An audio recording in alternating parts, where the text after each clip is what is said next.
Hey, my name is Tashay West. And I'm Moses Mosley. And this is our epic Walking Dead review. First, I'd like to say thank you so much to Atlanta Movie Tours for allowing us to use your space. If you guys are ever in Atlanta and you want to tour some great locations from The Walking Dead, The Hunger Games, you gotta check out AtlantaMovieTours.com. And also, at the end of this video, please comment, like, and subscribe. We will be giving one lucky fan a free pair of tickets to the Atlanta Movie Tours. So share it, repost it, like, comment. Sharing is caring. Sharing is caring. Sharing is also daring. So like to share. I don't know about that. I dare them to share. Okay, I can agree with that. So, let's get into this review. This last episode, it was so much, it wasn't even so much action, but the level of intensity as far as like the build up with it. You know, you have everybody grieving over, you know, their lost ones, you know, Noah and Deanna's son, you know, they both died. Yeah. And Glenn, he's not handling Noah's death that well, you know, because you have him pretty much just... He saw it. He saw it. Like, he saw it unfold and he saw it happen. And he's not only feeling somewhat guilty, but also he's seeing what type of person Nicholas really was, you know. He saw, like, he knew that he was, like, a coward, but he didn't know he was, like, a sick coward. Yeah. For him to leave them in the turning room, in the turning area when they were saving him. Exactly. They came there to save him. And for him just to leave them like that and to pretty much leave Noah to die, then have the audacity to lie about it when he got back, it pretty much sickened me. Like, I'm through with Nicholas, you know. I have no respect for him whatsoever. Yeah, Nicholas really showed the essence of his character. I don't know if he represents all of Alexandria, though. Right. I feel like there is a good part of Alexandria, and it's starting to look like what it appears to be. Yeah. You know, like, it doesn't look like there's some convert operations trying to get the group and kill them and eat them. It just looks like there are people trying to survive and create a civilization. Right. I'm saying more of the humanity in them and what humanity has the worst things to offer, especially from Nicholas. It is just like, for me, it's like to this point, I don't know if I can trust him. You know, I can understand that she's also grieving at the loss of her son, because, you know, that scene that they were literally in the living room and they were listening to, I believe, one of his CDs. Yeah. And the music was so awful, but the fact that it was terrible. It was like the most awkward situation you could possibly imagine. And the fact that they were just putting up with the awful music just on the sake that it was his. Well, they were grieving. They were grieving for him. You know, I can understand that, you know, but I think it kind of shows their mind state. And also the fact that when Carol left the casserole on her doorstep, and how she only took the note and she just left the casserole there. She burned the note, right? She burned the note as well, yeah, and how she just left the casserole there. That just shows pretty much that I think she's starting to lean more towards what Father Gabriel was saying about them, and how she's not beginning to trust them at all anymore as well. But I don't know, because Deanna's a smart woman, so when Nicholas came to her and she was like, "You don't know what I see," maybe she saw through Nicholas, you know. Maybe she sees who he is. Maybe she's known all along the type of person he is. And I can appreciate that, because I also like how she actually sat him down and went through the whole interview process with him to understand. Yeah. And like she gave the group the benefit of the doubt, and I can say that. But nonetheless, it's still like, for me, it's for her to even take that route, to even like consider him, you know, after everything he's done. It's like it's kind of sick. I mean, she doesn't know, right? That's true. You know, and her son obviously was friends with him, so of course they're a little bit closer. So she only has that relationship, and she has, you know, just the history of him living in that community. Right. So she doesn't know to not trust him. Right.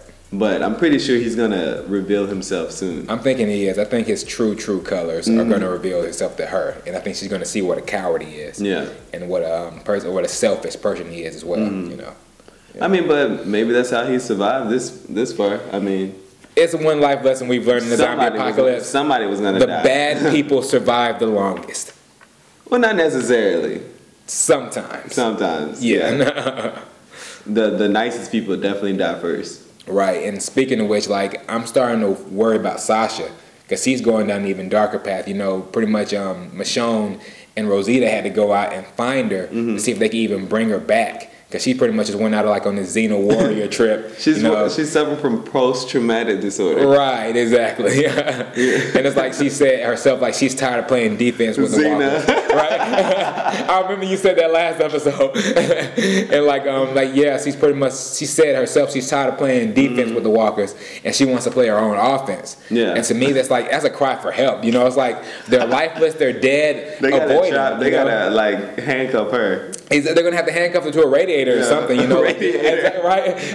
Just to get her to calm down, because she's headed down a dark path, and I think she's gonna end up bringing in more people to her problems that could potentially get them in trouble or dead. Yeah, she probably end up causing somebody else to die. I don't see her dying first, but I can see her ending up causing somebody to die, and that in turn leads her to die, because I feel like she's gonna have that moment where she's fighting these walkers because they've created so much death. And then she's slowly becoming one, not physically, but mentally. Right. And she's going to end up causing somebody else's death. This is just my prediction. She's going to end up causing somebody's death. And then, because she's caused somebody's death, she's going to probably kill herself or allow herself to just get eaten by walkers some kind of way. Wow. That's what I feel like is going to happen in the next episode. I can actually see that happening with her, because at this point, I just don't see her as a rational thinking individual. It's like she letting her rage get the best of her, you know. And it's like, it's really sad to watch it happen, but it's like, you know, she got the mad black woman. She got the mad black woman. She got that eye, you know, that evil eye, you know. And even when the walker had got the best of her and got on top of her, and how Michone had saved her life, how she didn't even like let her help her up. She slapped her hand and said, "I got it," and was just like showed no type of gratitude whatsoever. I was like, she's definitely needs to take a chill pill, like, because it's like somebody saving your life, trying to help you, you know, not only help you physically but help you emotionally, to help deal with your trauma. And the fact that she disregarded that completely, despite the fact of everything they've been through, it's saying she's really headed down a dark path. You know? But you know, it's not even all her fault. She's been going through something, and people have been seeing it. Even Michone has seen it. Right. So Michone could be hanging out with the girl, doing something, and going out for drinks in Alexandria or something. Right. They just leaving the girl in the tower by herself with a gun. Of course, it's crazy. That can only end one way. It's not a good combination. You're climbing a clock tower with the automatic rifle. It's like it's not a good look. Especially not for the craziest person who keeps causing the walker to react. You know. Right. She's caused 2 walker frenzies now. I believe so. Yeah. They need to get her out of that clock tower. Yeah, they need to pretty much get her in check. Take her gun away. And speaking of crazy, what about Rick? You know, oh my gosh, like this guy, he's headed down a really dark path. He's totally he's pretty much losing it. And you know, Carol, how she pretty much is like gave him the okay to kill Pete. It's like Carol crazy too. Carol's crazy though. We Carol's crazy. Last season when she burnt those people. Right. So, Carol's crazy. I get why she said it though. Right. You know, because she was abused before in her life. I can understand. And she feels like that the only way to stop it is to kill him, because he would end up killing her. But when you're in a civilization like that, I don't think that's the best solution. I think the best solution is to bring it out in the open and rehabilitate the individual versus beating the Pope out of him and trying to kill him. Right. I'm thinking like they really need to learn to respect the situation more, because you know, these people, they're really still warming up to them, and for her to blatantly say, okay, kill him, is like she's just disregarding everything, you know. And it's like, I understand where she's coming from, like you said, but at the end of the day, you have to respect your situation. You're in somebody else's backyard. Yeah, that's like going to somebody else's house and seeing the bad kid and like spank him. Right. And then Rick going over there, pop, pop, pop, and looking at the parents like, this is our world, you know. Right. No. And that's pretty much what he's doing, you know. And it's like spanking somebody else's kid. Right. And I can understand like how he's like failing, because he's starting to really get close to Jesse, you know, and he's getting to that level where he feels like he's looking at her as his potential wife, and even her son as his potential son. He's looking at them as they're his new family. He's going insane. He's going insane mode, you know. And it's like, I don't like him going down that route. But it's like, given the situation, I kind of understand, because he's lost so much. But still, it's like you have to respect the situation, you know, and the fact that, you know, even when Diana came clean. Hold up. I was holding that in. Yeah. Even the fact. And even the fact that when Deanna came clean and said that she knew about the abuse, but the fact that Pete was such a valuable person to the group and to the society that he was the only surgeon and the only one, you know, certified to even like save people's lives. That's why she kept him alive. And I can understand that too, you know. But it's like still you have to take those precautions to save. She is a mess though. She's like, it's okay that he beats it because he saves our lives. Right, like she's condoning it, you know.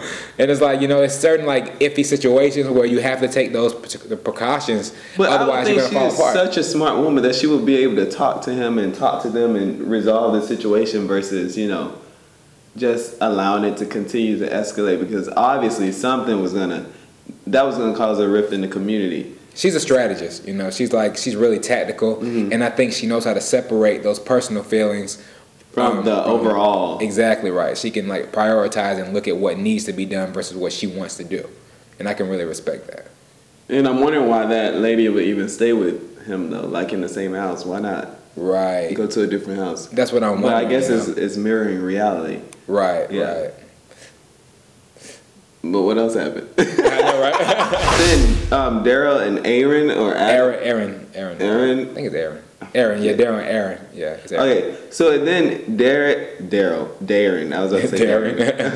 And then Daryl and Aaron, the whole finding the chopped up walker bits in the woods, that's kind of weird. I'm thinking that's going to lead to a new group being discovered because, like, it's one thing for them to find a pile of dead walkers, but for them to find like pieces like chopped up, it seems somebody really had to be meticulous with that to send a message. And the women tied up to the wood. And the woman tied up to the tree, like that was really sick. That's crazy. It's showing like what type of people the future group is already. You know, and I'm thinking that they were linked to Alexandria, and Deanna may have exiled them, and they're trying to send a message saying they're on their way back. No, that definitely makes sense. You know, because even that line that when they were talking with her and Rick, and she was like, she'd rather exile people than kill them. Right. And it's like, that's not the same thing. When you kill them, you know they're gone. Right. In the Walking Dead world, people have been let go and they will come right back. If you don't solve your problems, they'll come back. You have to kill them. You have to let them down with the bullet, you know, kill Old Yeller, you know. Just get it out of the way. He's going to come back and bring rabies to everybody. Right. That's what's going to happen. Just shoot him. But I completely agree. Like, people that are that sadistic to the point when you would tie, like, a woman to a tree and let walkers feed on her, like that really shows that they can't be trusted. You know, like your humanity is gone after that point. You know, but definitely. So I mean, but then we don't know the circumstance of that situation. Maybe they killed somebody or something. But I can't even condone the women being tied to the tree. It's kind of bad. I try to, you know. Exactly. Yeah. It's like if you're going to go that route with tying an innocent, but not even potentially innocent, but a woman, period, to a tree, that's cruel and unusual punishment. Yeah. You know. But they did say that the walker that was cut up into pieces could be Morgan. And I think it's a possibility because, like, you know, the fans, like, they're really meticulous. They all need to be detectives. I mean, honestly. They're like, that shirt with the blood stain on the right and that little scar on his arm, that's Morgan. Exactly, yeah. I'm thinking it's a possibility, but I'm hoping not. You know, I'm really hoping not. I'm just hoping it isn't a thing where they feel like Morgan was the only black person outside of Alexandria that was on the show. So like, if it's a black guy, on, it has to be Morgan. Must be Morgan. He's the only black guy left. Okay. He's the only black guy outside of Alexandria that we know. I think there are more black people in the I'm thinking so. Although there are a lot of just white zombies. Yeah. I know, right? I didn't even notice that. Yeah, that's funny. There's a lot of white zombies in Atlanta. Yeah, like people are more susceptible. White people are more susceptible to being zombies than we are. We must have like some kind of colony, right? I think we have like a colony of like protection, but like I don't know, right? Like if you're a black zombie, you got to have your arms chopped off in your jaw. Otherwise, you're not. Okay. Yeah, I don't know where we are. I don't know. But how about the rest of the episode? What did you? I pretty much took like this was the build up that's preparing us for the season finale. Yeah. And I'm thinking that finale is going to be a lot of main deaths going on, at least 2 or 3. Like, who do you think? You think Glenn? I think Glenn could be one. I'm thinking a little bit Carol may be one as well. I don't think Carol. I'm starting to feel it because like it's just like the energy that I'm feeling is like once she's starting to sympathize with the child more, and every time she sympathizes with the child, the child is probably really going to die. Either her or the child is gonna go. Yeah. I don't think she's gonna die. I think maybe she'll get her leg bit and they have to chop it off or something. But they've already done that storyline, so maybe her arm or something. Right. I don't know, Get shot in the eye or something. Yeah, did you see those pictures of somebody with their hand like messed up? I did. I'm not sure that who it Daryl? is. I couldn't even make a match of who it is. But like from what they're hinting toward, it's like saying that something dramatic is going to happen, and that Daryl is going to be the character that's going to be affected by it the most. So Like he's gonna be crying or something? he's going to be crying. Yeah, I'm thinking. And that, I don't get why he would be crying unless like maybe the motorcycle gives out. Right. That's the only thing I he just has to fixed hold on it. to. Why? No more pieces. Right. I don't see what else it could be. Yeah, for I'm really him. anxious. I'm really anxious to see though, and also I'm really anxious to see where Rick is going to head now, because you know they ended with him pretty much, well, him in that skirmish with Pete. Yeah. That was like a vicious fight. Like I was like, they were really bloody, and at first Pete like he was getting the best of him, and then Rick just pretty much loped up. Pete is a huge guy. He's pretty big. Like I didn't know until like they sized up against y'all. Like, dude, he has height over you. Like really? In the real world, I don't think Rick would have won. I don't think so. Yeah. But of course, because he's the main character, he has to win. Yeah. He has to get the best of him. But yeah, that was a pretty good fight though. And like how he just threw him through the window. I was like, yo, he's about to get him. He's about to kill him. Get him off him. But like, and also like when they were in the middle of the fight, how he just pretty much just pushed his son, you know, back and like Carl back. It was like, wow, like he is really angry. He's not even thinking about where he is anymore, you know. But you know what kind of makes me disturbed about this is that Rick isn't trying to be a hero. He's just wanting to, you know, the goods. He just wants the goods. That's all he wants. He's starting to get that Shane eye. It's like, oh, somebody else's property. That's all he wants. Yeah. He just wants some sex. That's all he's sexually frustrated. I mean, the guy hasn't got laid since his wife died. That was like, what, 2 seasons ago? So I mean, come on, give him a break. Come on, man. Give him a break. He's killing somebody over some sex. Right. That's all he got in his mind. Because it would be different. Like if he just wanted to save this woman, save her son, that would be a different way of doing it. But he just got this crazy. And also, like he said it, he admitted to it himself. Because when Jesse asked him that question, would you do this for anybody else? He said no. Exactly. So that goes to show you, like, he is getting unhealthily attached to her. Yeah. And he might end up becoming that abuser too. You know, you never know. Yeah, you never know. Giving that insane speech, saying how weak they are and how they're not going to survive because they don't know how to fight. Yeah. It was epic. And the ending with Michonne giving him that mad right hook, I was like, oh, she's back. You know, I was like, that's a tough girl I fell in love with. You know, that's hopefully she comes, because she's been a weak little woman. Yeah, she's been and I just want her to be that strong Amazonian female that we saw when she first appeared with us, of course. And hopefully that returns. I'm thinking that right hook was that sign. That sign that's saying she's back now. Yeah. She's going to start carrying around the sword and everything, and it's going to be back the way it was. Because they look so awkward walking into the woods after Sasha. I know. Just like, hey, what's going on? They look just like Aaron when he met, when he met them all perfect and stuff. So just clean and everything, and like, and then with that conversation that she had with Rosita, I thought that was pretty awesome too, because like she pretty much has a transition. You know, she went from being alone and like being like just tough and just having that tough exterior to pretty much shedding that and being more susceptible and being more a functioning member into a society. And it's like she lost her identity when she was there, and I think she's trying to gain it back now. I can't wait to see how that happens. We will see. But thank you guys so much for watching. Please make sure you subscribe, like, share, subscribe, then comment, like again. And don't forget that if you like, subscribe, and comment on this video, you will win. Well, you will be entered in the chance to win a free pair of tickets. Can't give them away. To the Atlanta movie tours. And we will be naming the winners in our next week's episode in the final season finale. Yeah, the season finale. So look out for that. If you've been commenting and you've been liking, you may be winning a pair of tickets. So comment. Keep liking and sharing too. Yes. Sharing is always caring. See you next week. How about Rick and the husband? I knew from the last episode that something was going to go down with them. Like when I saw how Rick had that look in his eye of hatred when he saw